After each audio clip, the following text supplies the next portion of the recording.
দীর্ঘ ৩০ বছর পর পটুয়াখালী ৪ আসনে বিপুল ভোটের ব্যবধানে বিজয় অর্জন করেছেন বিএনপির জাতীয় নির্বাহী কমিটির প্রশিক্ষণ বিষয়ক সম্পাদক এবিএম মোশাররফ হোসেন। শুক্রবার সকাল ১১টায় কলাপাড়া উপজেলা বিএনপির কার্যালয়ে হাজার হাজার নেতাকর্মী ও সাধারণ মানুষ তাকে ফুল দিয়ে শুভেচ্ছা জানান। সকাল থেকেই উপজেলার বিভিন্ন ইউনিয়ন থেকে মানুষ ফুল হাতে এসে শুভেচ্ছা জানান তাকে।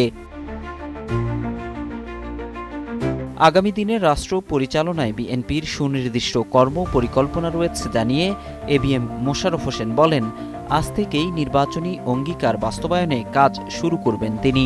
আমাদের এই কর্মসূচি বা আগামী উন্নয়নের পরিকল্পনার প্রতি আকৃষ্ট হয়ে তারা ধানের শীষে প্রার্থীকে বিজয় করেছে।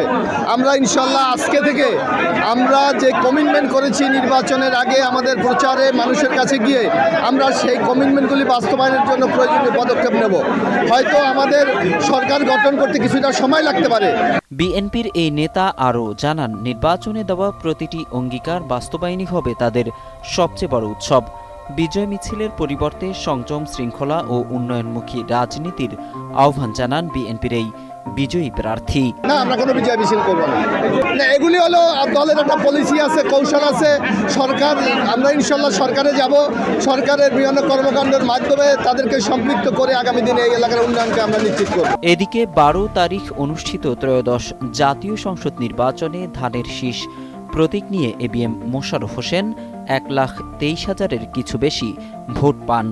তার নিকটতম প্রতিদ্বন্দ্বী ইসলামী আন্দোলন বাংলাদেশের প্রার্থী অধ্যাপক মুস্তাফিজুর রহমান পেয়েছেন ৬৯,০০০-এর কিছু বেশি ভোট।